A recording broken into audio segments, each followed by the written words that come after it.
Welcome to Cinema Talk, a place where you can get unfiltered discussion of opinions about cinema and television. I'm your host, Trayvon, and with me as always is my co-host. It's me, Ben. What's up, guys? Welcome back to episode 3. We're episode 3 of our Cinema Talk podcast. We have a lot of great things to go about today, a lot of great discussions that we're going to have, etc., etc. So, let's just get into the weekly news. First things first, it was announced this past week that Hawkeye is going to be joining the Ant-Man and Wasp film. What do you think about that, Ben? I do not think they should do it.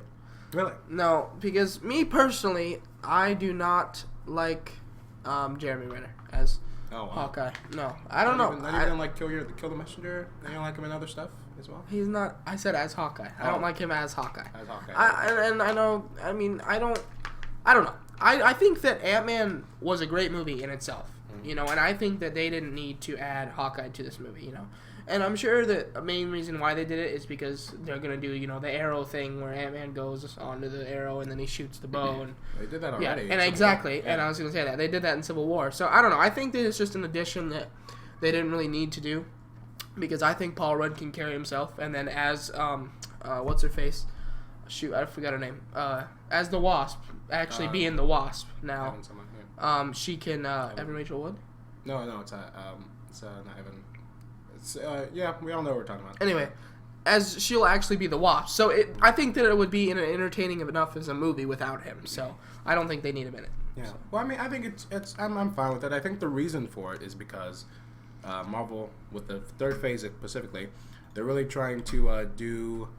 Like, they really want to have, more than one superhero in a film. So, for instance, in Civil War, they had the entire Avengers in that film. And in Doctor Strange, they had the Thor cameo at the end. And then in Thor Ragnarok, Doctor Strange is going to be in that film. And then Black Panther is rumored to possibly have Bucky and maybe Captain America in that film also. So they're trying to, Spider-Man has Iron Man, so they're trying to, they don't want to have, they want to try and add in more superheroes to each film. They want to have more than one in the film, and sort of a cameo, so to say. So I don't think it's going to be a huge role. I'm sure he'll do fine in it. Hawkeye, he does okay when he's around other people.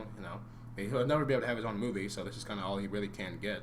So, I'm fine with it, I guess. All right, I understand. All right, on to our next topic. Daniel Craig is in talks to come back. There was a lot of things where he was saying he didn't want to come back to play Bond again, but he's now in talks to come back and play Bond for the 25th Bond film. What do you think about this, Ben? Personally, as myself, I don't care for Daniel Craig as James Bond. Yeah, I know. What? Shame on me, yada, yada, yada. But, I like... Wow. I'm sorry. I just don't... I don't. I don't know why. I mean, I don't mind him, and I definitely prefer him over, two of the others. So, but... I don't know. I know that you're ashamed with me and yada, yada. Yeah. That's my opinion, okay? Right, so... Fine. Anyway, I'm excited for him to come back because he said that he was gonna quit, and then that means casting someone new and going through all that shebang and stuff. So, and that could have been a lot worse. Ended up a lot worse than. It was Jamie Bell was rumored to play Bond. Yeah. So I'm glad that he came back in his decision. However, I do like the previous ones. Obviously, wow, blank. I don't care for Pierce Brosnan as you'll find out later. But I don't know. I'm excited to see what he does with it, and I'll probably like him more as I see him more. However, I don't know. I don't care for him as much as I probably should. So yeah.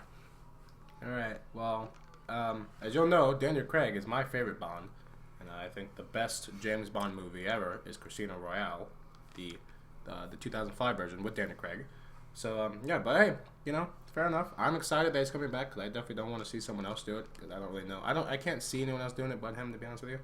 So yeah, I'm excited to see him come back and do a fifth movie. But fair enough. I think it's good news. Hopefully, and then apparently it's been rumored he might get paid $100 million to do it as well. They want to pay him a lot for it because they're just like, please just come back for us. Right. Because they're like, Jamie Bell, we don't want to do it. We need you. Please come back. Please, not Tom Hiddleston or whatever. Yeah. But yeah, good for Daniel.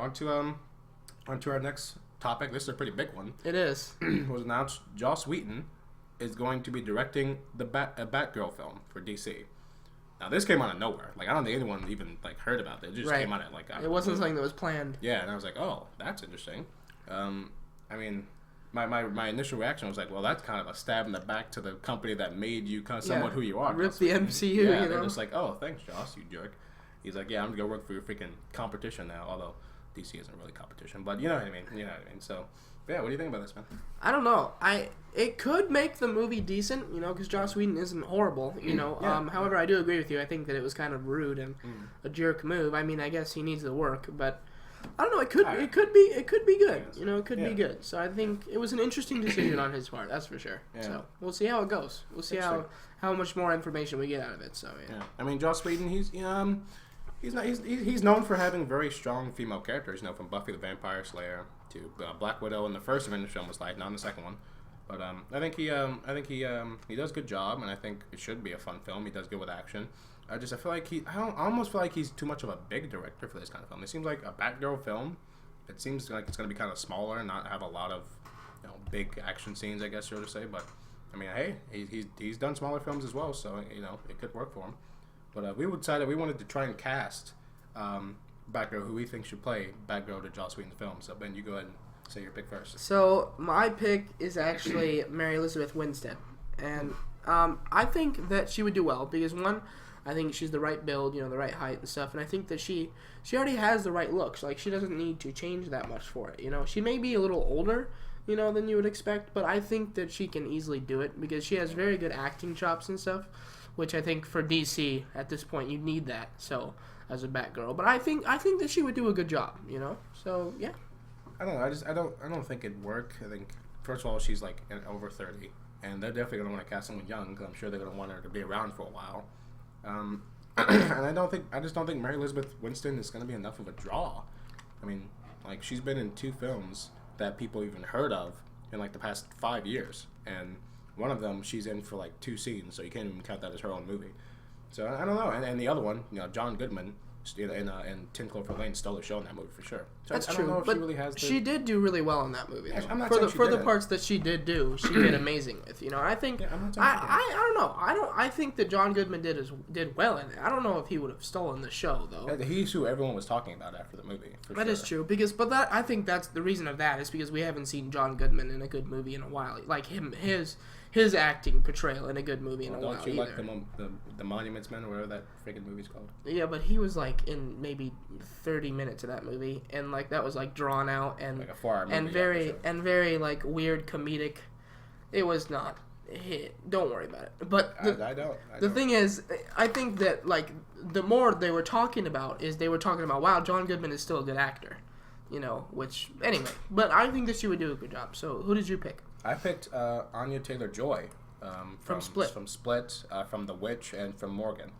I think she's a great actress. She's a very, very well-talented actress. She's worked with a great director so far, M. Night Shyamalan. I think she has good charisma in front of the camera. She has a great leading actress role, looked about her.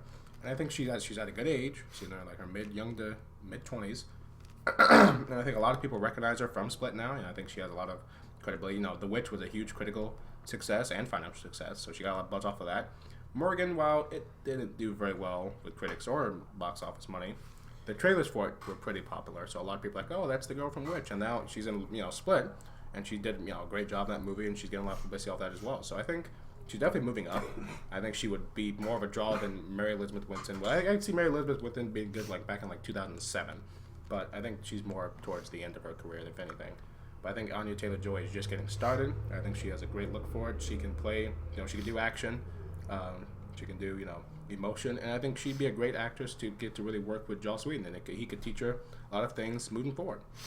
And DC, and she seems like the type of girl DC would want to cast. They usually cast actors and actresses similar to where like she is in her career. So I feel like that's probably what they would go for someone like her.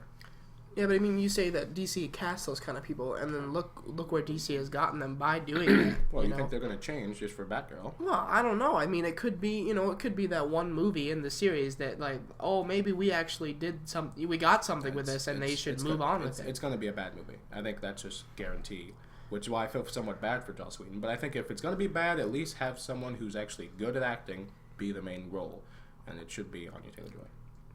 But overall, I think it's going to be bad for everyone. It probably will make decent money. Maybe. I don't know how much. I don't know how popular Batgirl really is and why she needs her own film.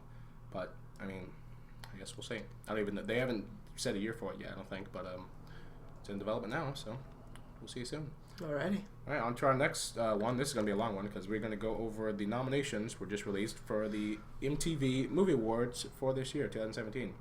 So, we're going to go down the list, and we're going to say who we think should win. We also, you can vote online as well, and you can vote every single day, which is pretty cool.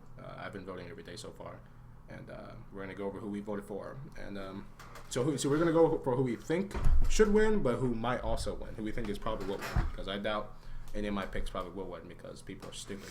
But, let's go over it. So, movie of the year: Beauty and the Beast, The Edge of 17, Get Out, Logan, and Rogue One: A Star Wars Story.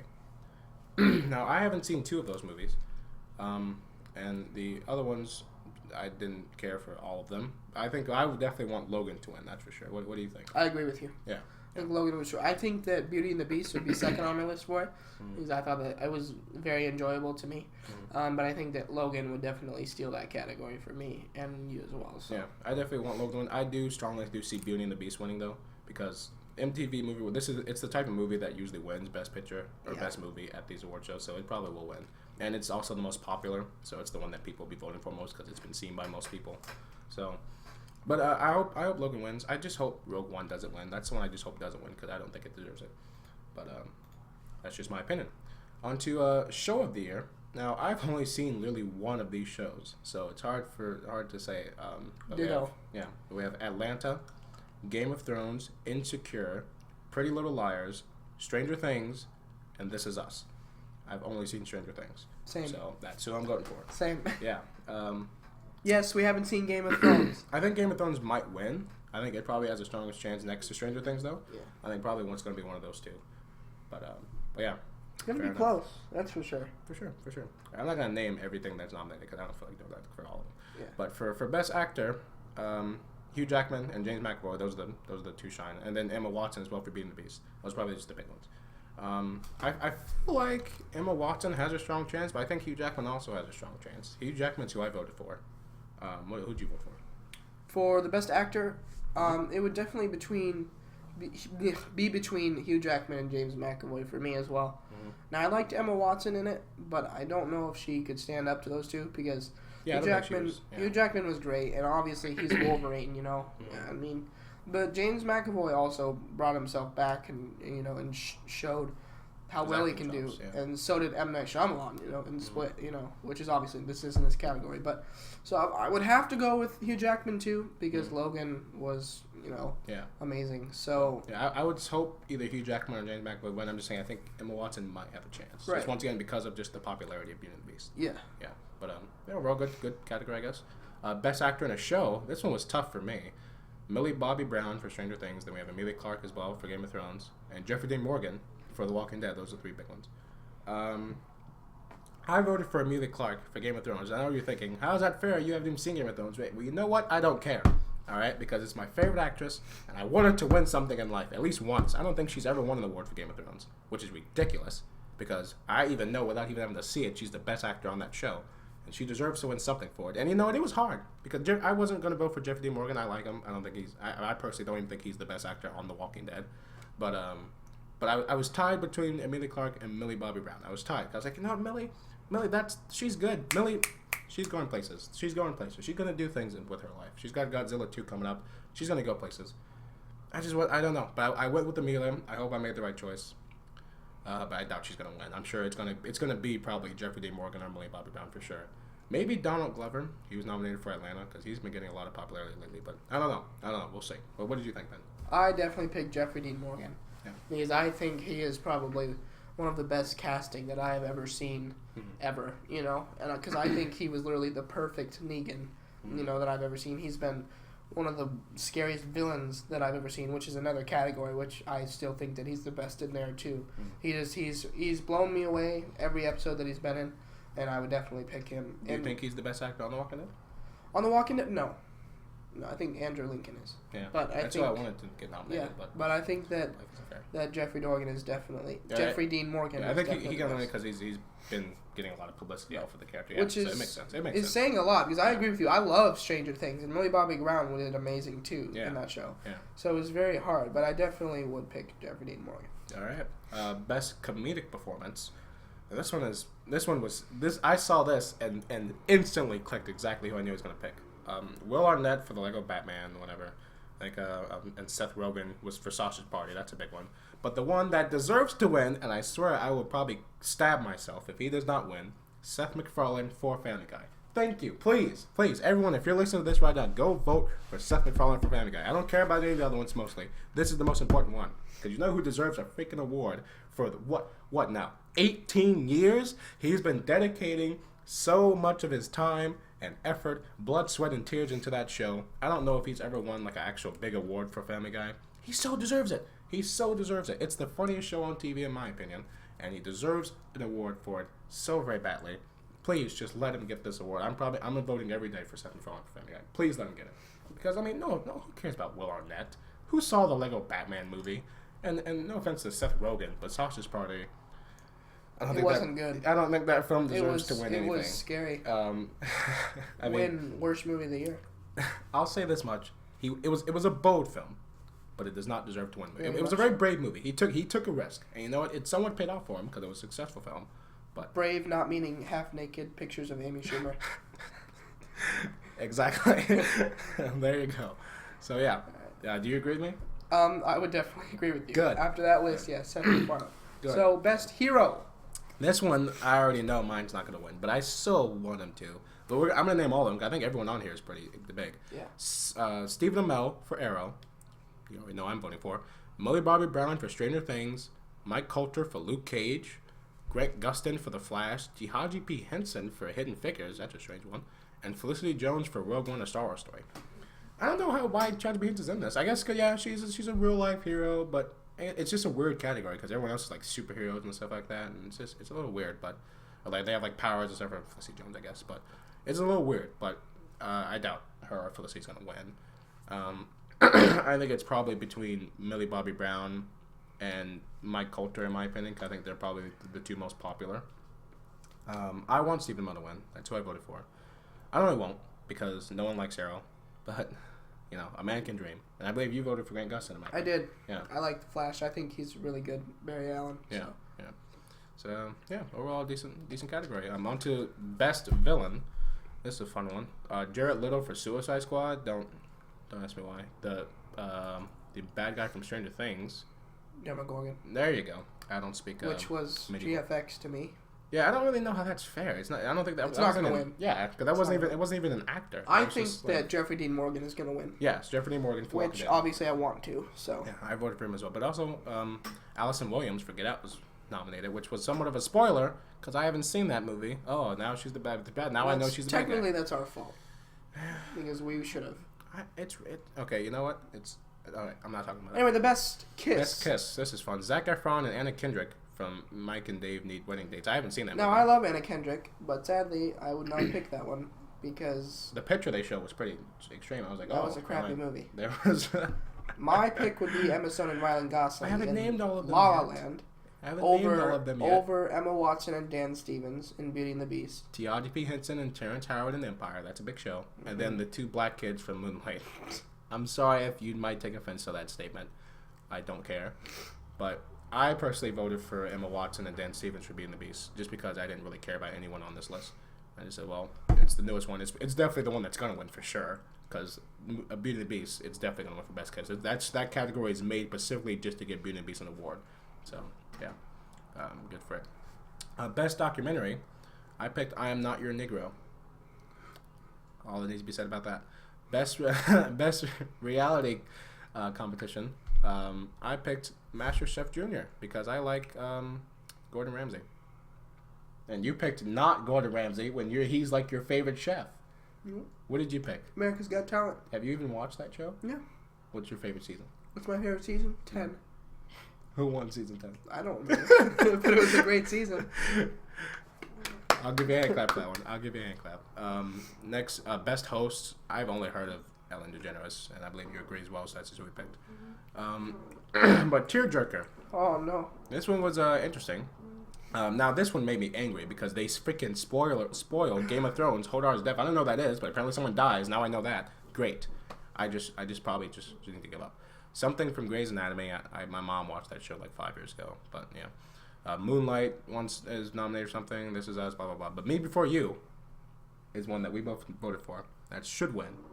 When Will tells Louisa he can't stay with her.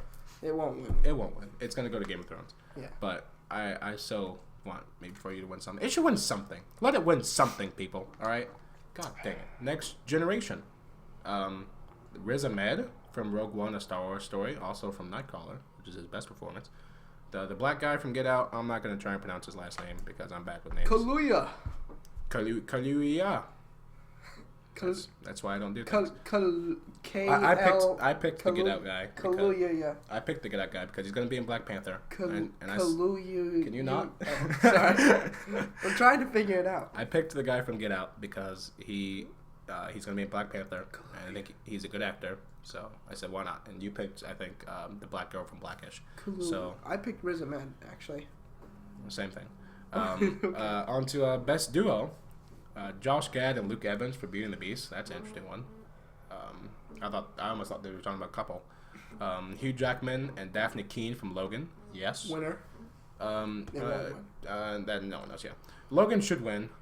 I think it probably will. Beauty and the Beast though has a good chance once again because of the popularity. But hopefully one of those two, because those are the only two I really care about. Best American Story. Blackish, Moonlight, Jane and the Virgin. Those are the only things I've heard of off this list. I picked Moonlight because it's the only thing I've ever seen off this list.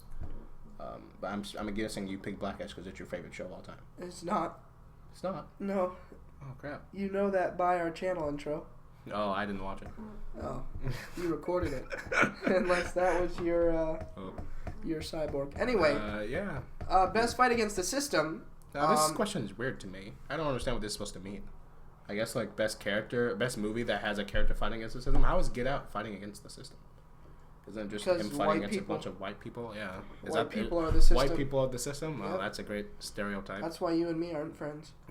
That's true. But they don't know our race. You're not supposed to tell people. We didn't. Luke Cage is what I voted for because I like Luke Cage. And I don't know how it's a fight against the system either, though, to be honest with you. But I haven't seen Mr. Robot. I want to, but I haven't. Yeah, that's about it. That's all the categories. Overall, there's a lot of strange categories. But we all know who we mostly want to win probably won't. But we're fine with that. I'm going to watch it live. Yeah, we'll see how good it is. Well, hopefully someone good wins. So, yeah, that's our weekly news of the week. I know we've been recording a long time. We'll just do the first subject. On to movie reviews. Lester, you saw a pretty big movie this past week, Ghost in the Shell. Go ahead and give us a review off of that. Now, Ghost in the Shell, I enjoyed very much. I thought it was very good. I know that Scarlett Johansson and them got a lot of flack for the main character, being whitewashed or whatever you want to say, but I think that she did really good, and I enjoyed the movie very much. Now, I haven't seen the original anime or whatever you want to call it. However, I think that they, to me, did it justice, even though I can't really say that. But I enjoyed it very much. It was very good. The CGI was really cool.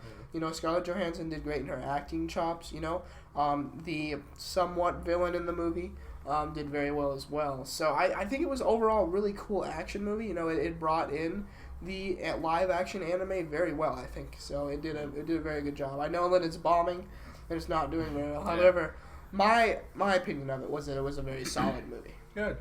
By the way, I want to say this. I'm going to say this every week until you see it. Please see King Kong. I really want to talk about King Kong on here, so please see it at some point. Because it's a movie that deserves. Yes, you. I've seen King Kong. No, Kong Skull Island. I mean. Oh, I was like, what? you know what I mean. Because it's a movie that I really want to talk about, and I want you to see it. I will. Because it deserves rating. All right, next we're going to review a nice movie that came out a few years ago. We like to review older movies now and then. That came out a few years ago. It's called Don John. Now, for you younger viewers out there, don't watch this movie. But I'd say if you're 12 and up, you can watch this film. Is that not high enough? No. 11 and up? Oh, should I go? It's rated R. Yeah, that's true. But rated R movies are good for 11 and up. You drop it. Okay, fine. 13 and up. All right. I think I saw this film when I was like 13 or 14. And I was fine. Okay, so obviously rated R movies don't screw you up that darn bad. Anyway. I'm going to say 18 and up, but that's my opinion, I guess. 18? Anyway, you're not even 18 and you saw it. The point is, go ahead. Don John, it's a good film. It's directed, written, and starring Joseph Gordon-Levitt, who knew the guy could write, who knew the guy could direct, We didn't, but he did a great job. He's also starring Scarlett Johansson, Julianne Moore, and Brie Larson. It's a great film. I really like it. Why are you laughing? I'm sorry, I don't consider Brie Larson's role in the movie like a legit role. Fair enough. Because she has one line. Yeah, that's true. And otherwise, she's just had a scary stare on her face. That's true. That's true. That was Brie Larson back in her prime. But yeah, I think it's a good movie. It tells a nice consecutive story. I think it's not everyone's film. You know, like if you're like a rabbi or something, you're probably not gonna want to watch this. Or if you do, you're not gonna enjoy it. Or if you're like like a rabbi's son even. Like if you're like a son of a rabbi, you probably won't enjoy it that much. You're gonna be like, not my cup of tea. But I think for those, you okay? I think for those fans out there who appreciate a movie for its actual not who don't dismiss a movie just because of its themes or whatever. People who look at the movie and say, you know what, from a writing and directing standpoint, from an acting standpoint, that's a solidly made film. Then you'll like this movie. And I think if you're into maybe more raunchy type of things, I don't really want to go into what the movie itself is about. But if you're into more raunchy kind of things, then you're I think the cast does a great job. Joseph Gordon-Levitt does a great job. Scarlett Johansson does a great job. Julianne Moore. This is probably the best Julianne Moore's looked in a long time. So she did a great job in this film as well. But yeah, if you're gonna watch this movie, tuck the kids away, make sure their door's shut, put on some headphones, and have a good time. It's a good film, and I recommend it to anyone who, I don't know. So the next movie on the list is Insidious. Insidious, fine. Ben just tip advice. Ben did not enjoy talking about that. Insidious. What a great film.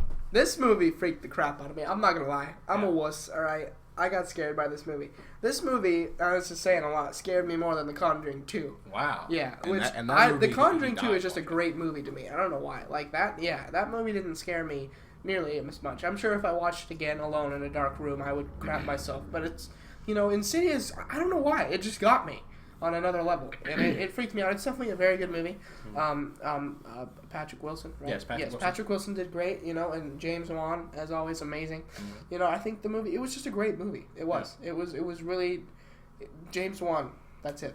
Yeah, it's a really, really great film. It scares you because it doesn't rely on jump scares very much. Once again, the thing that James Wan is great at, he uses good suspense, uses good creepy imagery, but he doesn't throw things at the camera and make a loud noise always to scare you. That's not what he always relies on. There was a few in there. There was. There was. That's not what he relies on. The part that got me was when his mother, his mom was talking about a dream she had, and then they came back into reality. And then she looked, and the demon or whatever, the red-faced man was right behind her. I almost had a seizure. I almost died. I was like, it's a really great movie. It almost killed me. Yeah, it's a really great horror film. It's probably one of the best horror films I've ever seen. Yeah, it's good. It's a really good job. The kid actor in this movie isn't annoying, which is that's something. Usually they pretty are, especially in horror films. That's mainly because he was in a coma. Fair enough. But all I had to do was sleep. But yeah, great film overall. Really good job. And we're gonna review the sequel at some point in life as well. The sequels. A fourth one's coming out this year. I'm so excited for it. On to our next film. Now Ben has not seen this movie, so I'm just gonna review this one by myself. Came out in January, and it's called Sleepless. This was a Jamie Foxx trying to be an action star film. I wanted to see this movie. I'm happy you didn't, because it's bad. Now, before I get into the things that are awful about it, I'm going to go about things I liked about it. First things first, Jamie Foxx, he's not a bad actor. He's not bad. He's not a terrible actor. He's won an Oscar for Best Actor, so obviously he must be doing something right. This was one of his best performances. I don't even think I'd put this in his top 10 performances. But he did fine. He showed up, he got his paycheck, he did what he did. He's probably the only good actor in this entire film, by the way. Everyone else does such a terrible job. But we'll get to that later. Another thing I liked about it was I thought the directing, especially the action scenes, actually wasn't bad. Good director. He's a foreign director, and this was his first Hollywood film. I was like, well, good for him. I mean, well, actually not good for him, but at least he got in some sort of an interesting way. I paid attention to his directing. I think he did a good job. So he was one of the things that shined about the movie, that's for sure. But and also I'll say this much: another actor did good. The sheriff from Stranger Things. Harper from that show. He's in this movie. And I'm gonna spoil alert. I know Ben probably will never see this, and I know anyone watching this probably doesn't care. He ends up being one of the bad guys in the movie, which I figured, because just looking at his face, I was like, he looks like a man that's up to no good. I thought he was a bad guy in Stranger Things when I first saw it, and I was like, oh, I was wrong, never mind. But yeah, he did good in the movie. Michelle Monaghan though, jeez, I don't know why she was in this film. She did such a awful job, but she's a good actress. But she just did not do well. Gabrielle Union, also really bad. The kid that plays Jamie Foxx's son in this movie, so they literally picked some like black kid off the street and said, "You want to get paid $10? Come stand in front of a camera for us and pretend like Jamie Foxx is your dad." And he's like, "Sure." And that's lit. That's it. The guy was so cartoonishly bad. It's really embarrassing for the film as a whole. The villains were really cliche. I don't know. It's a bad movie. And something that really, this is just like a nitpick. The thing that bothered me most about this film, was that Jamie Foxx, when in the beginning of the movie, when the bad guys take his kid in the car, he gets stabbed in the kidney, or like right around the side, like near the kidney, and he's bleeding through clothes all over the place throughout the entire film, and he's just fine. He's just okay. I was like, how the heck do you get stabbed in the kidney? And the movie takes place over the course of one night, but it's still like multiple hours. He doesn't even pass out once. He barely like looks somewhat winded, and he's going and the thing is, and he's like fighting guys throughout the whole movie. Like he has like a really violent like fight scene with this guy in a kitchen, and he gets like thrown in the walls and crap like that. I'm like, how is he like bleeding to death, and somehow he's freaking beating the crap out of guys, and still is not dead? How he's not passed out? He's not lost this much There blood. wasn't a scene that showed him patching himself up? No. He like put some water on it in a bathroom. That was it. He just like sprayed some water on it. He didn't even like put a patch over it. He didn't try to like stop the bleeding, put pressure on it. That was it. I was like, what the heck is this? It's so bad. I was like, I don't understand how he didn't die. And then he gets shot at the end of the movie in like the chest and still doesn't die. I was like, apparently Jamie Foxx is freaking Jesus or something, because he just does not die apparently. Good for him in this movie. And yeah, and T.I.'s in this film as well. Not a good role for him. But overall, bad movie. I don't recommend it to anyone. And I'm so not happy that I saw it. So yeah, that's our movie reviews of this week. On to the trailer reviews. There's only one. There wasn't a lot of trailers this week. Ben, you want to go ahead and tell us what this trailer is? All Eyes on Me. All Eyes on Me. Tupac biopic, I guess? Yeah. Do a biopic.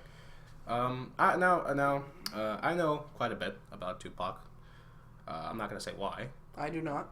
But I know a lot about his story and things he did and et cetera, et cetera. So I was excited to hear about this film, I don't really listen to his music, but I was excited to see how they portray it. And first things first. The casting. The actor they got to play Tupac. And Big T. And Biggie as well, yeah. Biggie as well. Like, they literally could be like their sons or something. Not the WWE Biggie, the rapper. Biggie Smalls, yeah, Biggie Smalls, the notorious B.I.G. For all of you people who lived in the 1990s, you know what I'm talking about. But yeah, the casting, especially for Tupac, it's gotta be like his brother. Yeah, his brother or his son or something. It's outstanding. The guy looks like literally just like him, like almost like his clone or some crap. It's amazing. Hashtag Carrie Fisher. I thought when I first saw like a teaser, I was like, that's like CGI or something. They're like doing some fancy camera tricks, but no, it's an actual actor. It looks just like that. I was like, well, good for that guy, I guess. I'm sure he's been called Tupac his whole life. He's finally get to play him now. But Michonne from The Walking Dead is also in this movie, as well as Maggie from The Walking Dead. Let's get some nice Walking Dead actors in this film. Yeah, it looks good. The trailer looks good. It looks like it's going to tell a good story. I'm excited for it. It reminds me a lot of the film Notorious B.I.G. that came out about almost 10 years ago, about Biggie Smalls in the same fashion. So yeah, I'm excited to see this film. I think it's going to be pretty darn good. What do you think, Ben? Yeah, I think that it looks good too. I don't know much about the story of Tupac and stuff, but I'm excited to see from an insider's point of view. I think it looks like a decent movie, and I'm excited to see how it outcomes and to learn more about his story and his life and see if it portrays it well, Yeah. So yeah. All right, on to our TV shows reviews of the week now. We only have one as well, because there's only one came out. A lot of shows on break or whatever. And that's the season finale of The Walking Dead. Now, I'm going to go on a bit of a rant. I told Ben earlier, I said he's going to give me a few minutes. I'm just going to say that I enjoyed it. I thought it was a very decent finale. I did not like it compared to other finales, and I thought that it was definitely one of the lower ones. I did enjoy it, though, I think it was definitely probably one of the best, obviously besides the premiere, one of the best episodes of the season. So that was pretty much it. That's all I have to say. So go ahead. All right. Yeah, so I'm going to go on for a bit. Now, if you enjoyed this episode, I don't mean any offense to you. I'm not saying you're stupid because you like it. I'm just going to give my opinion on why I thought it was awful.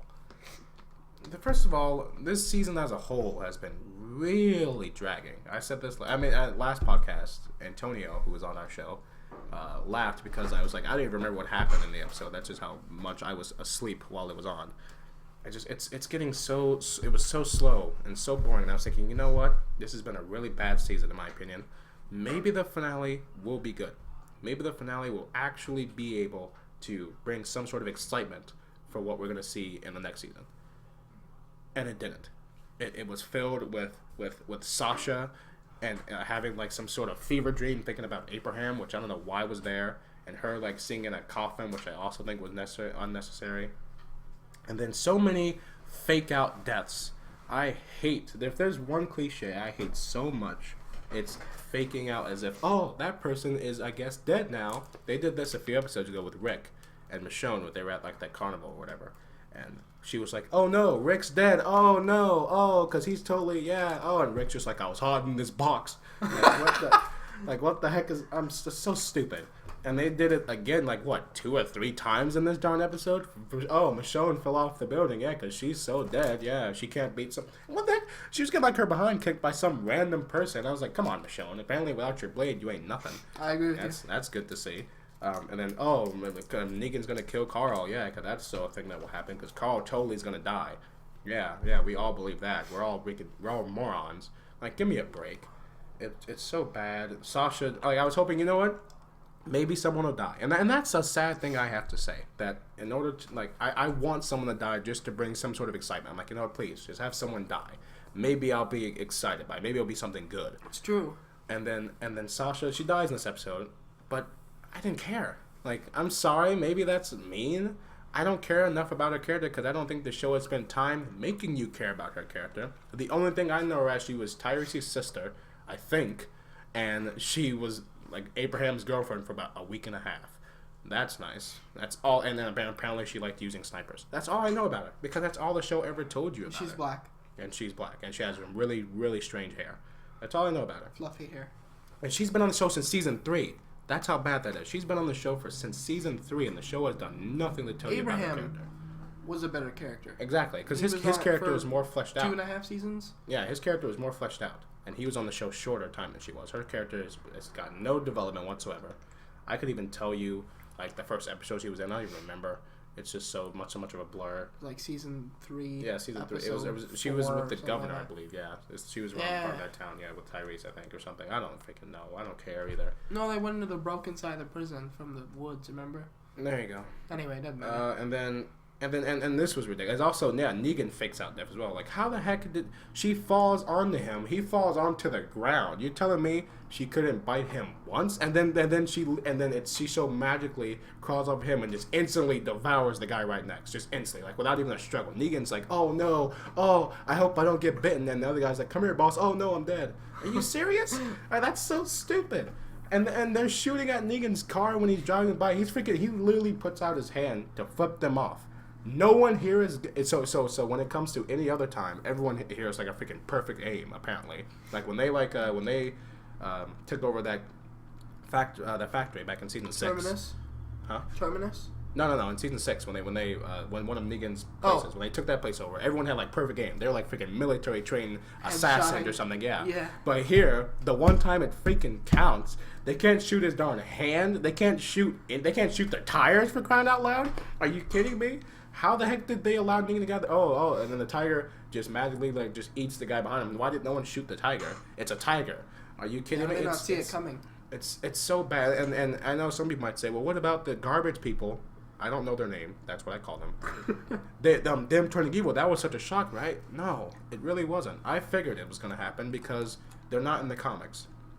So most likely they're going to be bad guys because I don't think they're going to bring in a new, group of people who are going to be good guys. And plus it would be adding up way too much for Rick's side. Like it would be almost impossible for Negan's side to win at that point because he has Alexandria, the Kingdom, Hilltop. and Hilltop, and now these garbage people, like, versus just the Saviors. The Saviors aren't that big. It would be impossible for the Saviors to win. You have to have it some more intense. So there's no way they're going to be good guys. And Oh, look at that! What happened? Great. Yeah, so nice. Yeah, good job. What was that really stupid, awkward, unnecessary line in the episode where like she was like, "Are you with him? I lay with him after this." When what she said to Rick, and Rick was like, Yeah. all right then." Yeah. Like what was that? Who wrote that line? Whoever wrote that line never needs to write another Walking And Dead it's episode not again.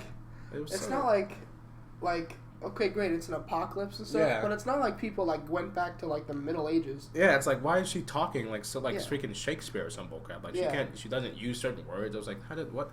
She reminds me of King Ezekiel, but at least he said it was an act. I was Right. like, so what the heck is she doing?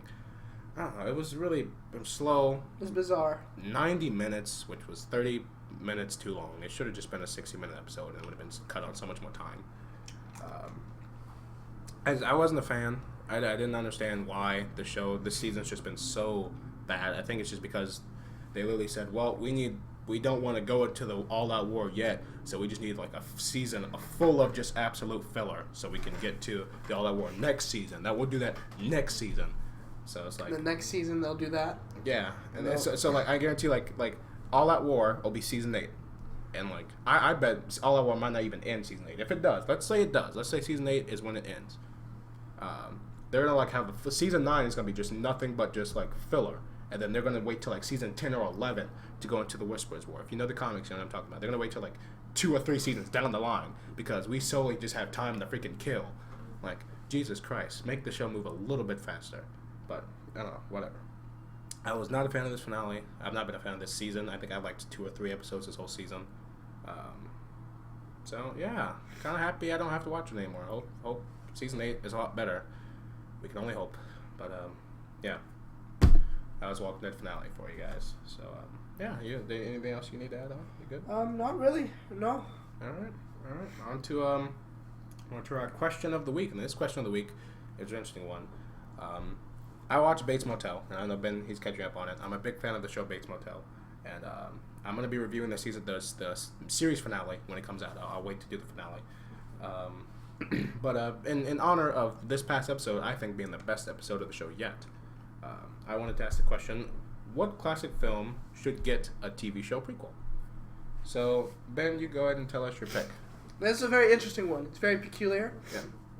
I picked Quentin Tarantino's Pulp Fiction. Mm-hmm. And I picked this because I thought it would be a very interesting backstory to Quentin Tarantino, and he could even direct maybe the TV series. He could, it'll be about a TV show about these hitmen and stuff, and like go through their organization, and somehow they would have to find people to play. Obviously Samuel L. Jackson and what's his face? You know what I'm talking about. Yeah, Samuel Jackson and the other guy in the movie. I'm really bad. I'm blanking on names right now. But anyway, it would replace them. I think it would be a very interesting TV show. It'd be like it could be on the HBO. About hitman and how bloody it would be and stuff. So it would be very interesting. It would obviously, I don't know how long it would last. It would only be probably like a short series. And stuff. So. But yeah, so it would be an interesting start to it. I also thought of different ones. It's honestly a hard question if you think about it. So it would be a very interesting pick to me and stuff. So yeah, I'm excited for it, and I'm excited to I want to write it myself. I'm gonna start writing the script tonight. And I'm gonna send it to Quentin Tarantino myself. I'm gonna be like, this is what you need to make next. So, yeah, that's what I'm gonna do. What would you pick, Trayvon? I have a pretty interesting pick. I think it's very similar to Bates Motel and how the fashion of the show. I picked Misery, a Stephen King adapted movie. I love this film so much. Kathy Bates. It's probably the best thing she's ever done for sure. I think it'd be cool to have like a prequel series, like. Because, Bates Motel, it shows how Norman Bates became the person we know him as in the film Psycho.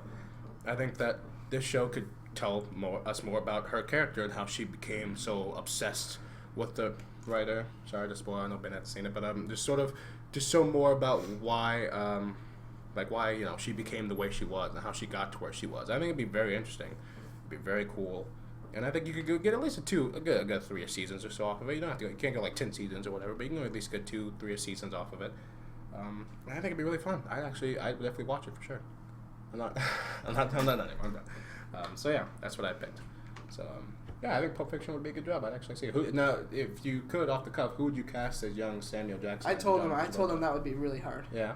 Thank you, John Travolta. I blanked on the name. Yeah. I told him that I was going to write the script tonight and send it to Quentin Tarantino, though. Oh, because I want him to direct it. Oh, okay. Yeah, No so TV show. I told him, I don't know, that'd be hard. I was thinking Damon Wayans. Damon Wayans. Yes. That might be bad. And I don't know about John Travolta. I'd probably cast like a what's that guy? Dave Franco or something. I don't know. Or James Franco maybe. James Franco wouldn't be bad. I think James would be bad. Yeah, something like that. It'd be interesting. Yeah. All right. That's our first one. I don't know who I'd cast as young Kathy Bates. I have no idea. Maybe like, I don't know, Rebel Wilson. No, I'm kidding. I joke because that's awful. On to our, now we're going to have our debate. Now this is a new segment we're bringing on. We're going to do this each week because I, for one, love to debate about things, and I know Ben also does, and I figured you guys would enjoy listening to it. So we're going to have a debate each week about a different topic. So we're gonna go a good few minutes or so. We're gonna first do our opening arguments, and then we'll go into us like just brawling it out. And we're gonna have you guys decide who wins. Of course, I'll always win, but we're gonna have you guys decide who you think won. So this week's debate is gonna be over who we thought should have won Best Picture at the Oscars. So neither of us wanted Moonlight to win. Ben hasn't even seen Moonlight. Am I correct? No, I haven't. I have not. No. It's fine. But I didn't want it to win. And we both have different movies that we wanted to win, so we're going to go about it. So, who do you want to start, Ben? La La Land should have won. You know, it was going to win, too. You know, it made poor Damien Chazelle. He deserved that win. You know, he worked really hard. And, you know, there's pictures of him standing in the back, you know, a serial killer has been born. I was so sad.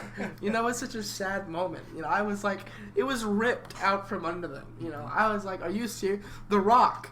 You see the Instagram picture of his face. He was about to run up there and spear someone, you know. I was so angry because they deserved it. It was definitely the best movie there, you know. Emma Stone did great in it. Ryan Gosling did amazing, you know. He was actually good in a movie. Damien Chazelle brought musicals back, you know. Everybody is basing this, you know. Everybody's going to be like, what is a good musical in the last 10 years? La La Land. Right there, you know. I think that it definitely deserved it, you know. So that's my opening argument. All right. What is yours? I picked Manchester by the Sea. Psych, Moonlight, right? No. Oh.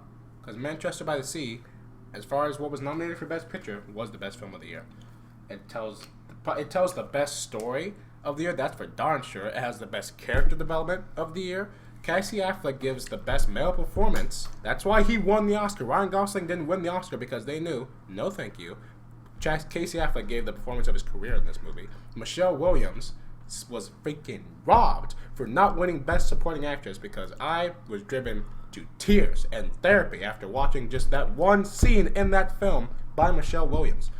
The whole film is filled with great performances, great character moments, an interesting story with such an emotional and dark and really just depressing resolution. It's such a great film, and I think that the director does a great job. It won for Best Screenplay, which it deserved. And it definitely was the best film, and it should have won Best Picture. The fact that it didn't really made me swear out loud, and that's something I don't do very often. Yeah. And to your argument, sir, La La Land's not even the best film Damien Chazelle's done. Okay, but for this year, we're not arguing about the best film. I never said that. I never said that was the best film. I'm talking about this year. Okay. That's not even the best film Ryan Gosling's done in 2016. That's what I'm talking about this year. In 2016. That's not even the best film Ryan Gosling's been in. It would be The Nice Guys. No, it would not. No, sure. do not. No. A lot of people liked him in that movie a lot more. I disagree. No, there's no way. Really? There's no way. You have no proof behind that.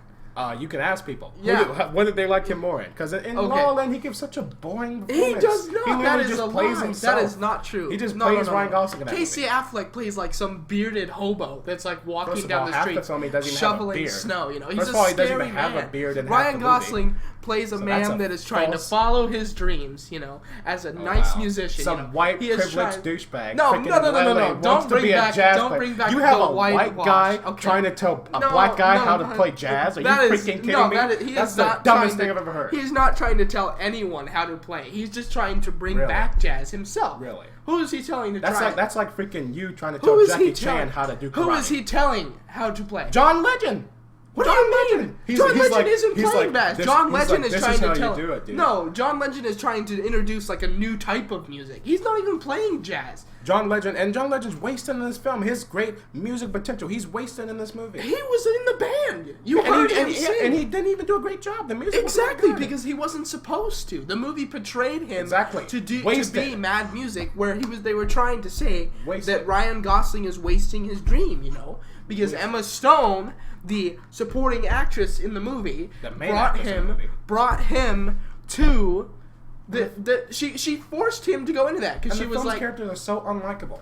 it's not true. Emma Stone It's is not true. character is the worst person It's ever. not true. She is such a not disgusting true. human being. Oh my goodness. Tell me she's not. Tell Fine, me she's fine. not. She is. But the point is, Ryan Gosling was a great man. Okay, he was. I don't think that's true. Okay, He didn't well, even know what he wanted. fine. He was freaking... What was so good about Casey Affleck then? Casey Affleck brings true, pure, raw emotion to every scene that he's in. Ryan Gosling, I felt nothing off his performance. I felt Casey Affleck's pain in this movie. I felt Michelle Williams' pain in this movie.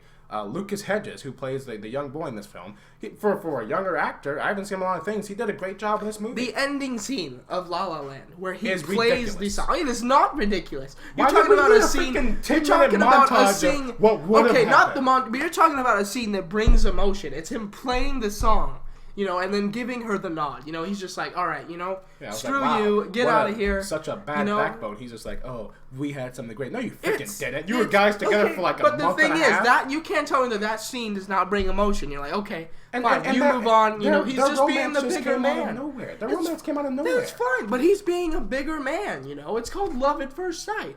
That doesn't exist. It Love at does. first sight is not real. You It cannot does. fall in love with someone just from seeing them. You're Anyway, attracted to them. The point is, Doesn't in make the any end, sense. La La Land was a better movie in my opinion. That's all I'm gonna say. No, we're not done. No, We're not that's all done. I'm This gonna debate say. is not No, over. it's This not- debate is that's not all over. I'm gonna say. Okay, because you haven't given anything about Fine. why my movie isn't good. Because I haven't seen it. Egg freaking exactly. And you know Exactly. what? It is an amazing film. I'm gonna spoil a little bit for you. When you find out that Casey Affleck is the cause for his 3 kids dying in that house fire, it is so freaking intense. I literally fell out of my chair. I was like, oh my gosh, that is so amazing. That is not you know what I mean. You know what I mean. It's such a great Lord. it's such a great twist in the story. I mean, because you're wondering for the first half of the movie why Casey Affleck's character is so broken, why he's so destroyed, why is he so damaged. You find out why, and you find out why him and his wife never worked out. Him and Michelle Williams. You wonder why they're not together anymore, and why you don't see his kids. You now know why, because of such an awful thing. And the scene between the two of them, when she's apologizing for the things she said to him because of what happened to their kids, and the fact that Casey Affleck in the police station grabbed a cop's gun and tried to kill himself right there. That is emotion. That's great storytelling. That's character development. There's not 1 inch of character development in your film except for Ryan Gosling likes jazz for some reason, but don't even explain really why. And Emma Stone wants to be an actress when really even in the film she's not even being a good actress. So really, what do you? Well, yeah, 1 woman play. Anyone wants to go see that bull crap? Come on, give me a freaking break. It's now I love Damien Chazelle. I think he's a great director. I think this was not a good. I don't think this was his best film. I don't think this was a movie he should have put all his chips in for the Oscars. It should have been Whiplash because it's 10 times better. It has 10 times better performance, better music, better direction. This film was such a sloppy half-step sibling to what Whiplash what Whiplash should have been in the eyes of the Academy, and it's a shame that Damien Chazelle again. Now I will admit I was happy he won Best Director because I said, you know what, he deserves that. He deserves that to be on his plate, not for this movie, but he deserves to have that on his shelf and a look at that. And you know what, the fact he didn't win Best Movie, maybe that'll make him say, huh, next time maybe I should do better. While the director Kenneth Lonergan for Manchester by the Sea. I don't know what he's doing next, but he doesn't need to. He can retire because he's done his job. He's done what he needs to do. He's done the best movie. You have anything else to say? No. No? Well, then there you have it. Stop looking at me like that. This is a friendly debate, everyone. I just want you to know we're not actually angry at each other. It's a nice friendly debate we just had. So you can you can leave down who you thought won. Obviously me. But you can decide who won, and that was our debate of the week. Next week we're gonna debate The Dark Knight. So get ready for that, guys, because that's gonna be a fun one. On to our last segment, the open segment of the week. We're gonna go over 2002 in film. Now we're gonna probably do this like every other week. We're gonna do like a year in film and just go over the worst and best movies of that year. Because now we did that on our first episode. So yeah, we're gonna start with the worst because I always like to get the worst out of the way first. So Ben, why don't you tell us some of your my worst of the year would have to be Austin Powers Goldmember. I hated this movie. I hate all the Austin Powers movies. Do you? But I think that this was just it's so bad. Like it's such like some people think it's funny, and you know what? Good for you. You have a sick humor behind yourself. But like, why would you ruin a good James Bond movie? You know, and try to spoof it. It's not good. And he's not good. Michael Myers is not good. When is Michael Myers? I think besides Shrek, what is it he's ever done that's not terrible? It's so bad. It's such a bad movie, and it's so inappropriate too. It's just horrible. It's just don't watch that. Don't waste your time. I've never seen the Austin Powers film. Don't watch it. I don't want to. Don't. Yeah, I really it's don't so want to. bad. I'm not a fan of Michael Myers, except for his voice work apparently. But yeah. The second worst movie of the year to me is Star Wars Episode 2, I guess. Attack of the Clones? Yeah, Attack of the Clones. There you go. AKA the death of the Star Wars. It's so bad. Yeah. They tried, you know. And well, I think they did. George Lucas did, yeah. He's a psychopath, so he probably did. I don't know why he decided to go down that path, but it didn't work. You want to know what it did? What? Probably lines of just cocaine. Probably. He said, you know what? But that hasn't done it for me yet. I'm kidding, by the way. I don't do drugs. Don't do drugs, kids. But George Lucas does. He said it. My third, which is this may be a surprising one, but I do not like Pierce Brosnan as James Bond, and my third was Die Another Day. Oh, with the Halle Berry one, right? Yes, I did not care for this James Bond movie. I thought it was a waste of time. That's pretty much it. I don't have anything else to say about it. It was just boredom. Is that the one where he's like on the wave? Yeah. Is that okay? It was so like they brought James Bond to like Jesus. That's what they compared it to. Yeah. It was stupid. So yeah, those are my three worst. All right. My three least favorite movies of 2012. One of them I know. 2002. Oops. That's a nice botch right there. Sorry, I'm Roman Reigns now. For all of you WWE fans. The worst one, probably one of the worst films of 2002, for sure, was Queen of the Damned. If you don't know what that is, you're so lucky. It's a awful excuse of a vampire movie. I'm not even going to go into its premise because, quite frankly, I don't even remember it. It stars some black singer as some black vampire with some white guy that I think like eats their face off or something. It's an awful film, and if anyone ever tells you to watch it, smack them because they only want to cause you harm. Next, I also agree with Ben with Attack of the Clones. It's the worst Star Wars movie so far, for sure. So far. So far. I'm not looking forward to this Han Solo film, but you know what? Amelia Clark's in it. I'll try and be positive. Well, what about The Last Jedi? Yeah, that should be good. Okay. I'm excited for that. But yeah, Attack of the Clones, it's a bad film. Because at least The Phantom Menace had Liam Neeson, and it had Darth Maul, rather. That was good. This film didn't have anything. For like 20 minutes. Yeah. This film didn't have anything. Like, just nothing. It was all bad. Mace Windu was in it, I guess. I'm not a big fan of him, but at least he was there. The only reason I like Mace Windu is because he has a purple lightsaber. Which Samuel Jackson specifically asked for. Yeah, I would have. Yeah, he's like, I can't have a lightsaber, it's not purple. Yeah. I was like, good for you, Samuel. But yeah, it's an awful film that George Lucas should be really ashamed of. And then the last film, The Master of Disguise. If you don't know what this film is, once again, you are so lucky. I almost wish I was you. Because this is such a terrible, terrible film. You want to know why the actors in this film, you don't even know they are. Because they all died. Because this film... Go ahead. This film... I'm sorry, Ben's really popular on Twitter all of a sudden. Apparently so. This movie just destroyed their careers. Because everyone saw this and said, nope, never watching a film with that actor in it again. So that's why they all no longer exist. It's such a bad film. It's so bad. It tries so hard, like viciously hard to be funny. And that's what makes it worse because when you really try hard to be funny and then you're not, it's just embarrassing. And that's really what this film was. So yeah, this movie, the perfect example of it, trying too hard to be funny. Ben, you know anything about that? No. Yeah. Good. Well, actually, maybe I do. I don't know. Some people have said things. Some people have told me that I tried too hard to be funny around my friends, but those people are stupid. There you go. On to the best movies of 2002. We're gonna go to the best movies because once again I like to end on a happy note. So I'll name one of mine first. The Pianist. This was on my top 10 movies of all time. Of course, it's gonna be here. Once again, there's no more I can say of this film that I already haven't. but it's amazing. I love it. Adrian Brody and Roman Polanski, the main actor and director of this film. Fantastic job. And yeah, it makes me cry every time I even think about it. Tearing up a little bit now. Ben, what was one of yours? Mine was also The Pianist. Oh, actually, yeah, it was definitely top 3 as well.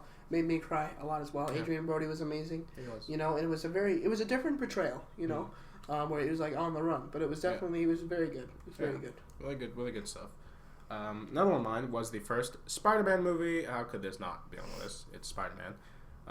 It's such a great film. It really kick-started. I know a lot of people say Blade did it, or the X-Men did it, but for me anyway, as a kid, Spider-Man really kick-started my love for superheroes and kick-started, I think, the superhero genre as a whole, I think. It's a very great success movie. It's still really well done. It's still a great movie, and it holds up till this day. Yeah, I think it's really, really spot on, and I enjoy watching it even till this day. It's a really great film, and it's what birthed my love for Spider-Man the character, and that's a passionate love. So congratulations, Tobey Maguire. I still love you. No one else does though. Go ahead. My second favorite movie of the year would have to be Catch Me If You Can. Steven Spielberg. There you go. And Tom Spielberg, Hanks. Tom Hanks. Leonardo DiCaprio. Wow. That's a big trio right there. That's pretty darn good. And they did well. Yeah. They made a great movie. You know, it had twists, it had turns. Yeah. You know, it was scary. You know, they couldn't catch him. They could not catch him. They tried. Good old Leo. You know. Yeah, this was one of his first like really good performances. Yeah. Like, you know, because once again, I'm not a big fan of his. I think that it was the prequel to Wolf of Wall Street. Really? You think they probably are? Are they both based off a true story? I know Wolf of Wall Street is. Is this based off a true story? I have no idea. I'm gonna say yeah. Even if it's not, I'm gonna say it's the prequel. Yeah. There you go. There you go. Same guy. Great movie. If you haven't seen it, watch it. Yeah, very, very good film. Very good film. The last on my list, obviously, if you know, then you already know, and it's the second rather, Chamber of the Secrets, Harry Potter. It's funny that you keep picking years that Harry Potter's came out. How peculiar. Yeah. I'm rubbing my beard as I say that. I don't have a beard, but yeah, Harry Potter and the Chamber of Secrets. Of course, amazing movie, best movie ever. At least tied to best movie ever. I liked it. Huh? Tom Riddle. I liked it more than the first one. I think it's great. It has great new characters, great new story. I don't know how the heck Harry, Hermione, and Ron ever learn anything because they're always going off on their funny little wacky adventures. But hey, that's why we keep coming back. So and Dobby, of course, one of the best Harry Potter characters ever, introduces them. Rest in peace, of course. Dobby, I love you. But yeah, also great movie, and it features one of the best lines in Harry Potter. And it was improvised. That's how freaking good Daniel Radcliffe is. He was like what 12 in that movie. The line where Malfoy's dad says, "I guess we'll always be lucky because Harry Potter will be around to save the day or whatever." Right? I don't know how the line goes exactly. The writers for some reason were like, "We don't know how to end this scene, so just say something, Daniel." He was like, "Don't worry, I will," because Daniel Radcliffe's a professional. Even when he was freaking like 12, that's because he's a professional. Harry Potter, best movie ever. What was your favorite? The Bourne Identity. With Ben Affleck? No. Oh. No, Matt Dillon. Damon. Oh. Matt Damon. Damon. I get those three people mixed up. I'm sorry. Great movie. Yes. Scary movie. I think Dory was in this movie because of all the memory loss and stuff. Oh yeah. But it was a great. You know, it's one of those action movies that you can stand up to. You got young Matt Damon, who's a scary man. Old Matt Damon is a scary man. Old Matt Damon's a scary man. But you know. Jimmy Kimmel better run. They had a great wall. Thank God. Apparently amazing with a bow and arrow as well. There you go. It's just a great movie. You know, it's an action movie. You know, it set up the rest of them pretty well. The newest one was bad, but hey, at least we can. Yeah. It wasn't crap. Yeah. It was bad. Fair enough. Yeah. So yeah, that was the best movie of the year. All right. So that was our open segment. So that's the end of the show. Thank you guys so much for watching. We've had a lot of fun. It's episode 3, baby. Episode 3. They're only gonna keep getting worse. I mean better. What? I mean better. Better. Of course, I'm just kidding. Okay, sorry, we're not that professional. We're still coughing. We're both trying to get over sick. My phone went off. Not both. We're gonna get better. I'm fine. I haven't coughed. Now you're fine. Yeah, I'm doing good. All right. I'm doing good. Anyway. I gave them what I had probably, but yeah, thank you guys so much for watching this episode. We'll see you next week with episode number 4. All right, see you later, guys. Have a good one. Bye bye.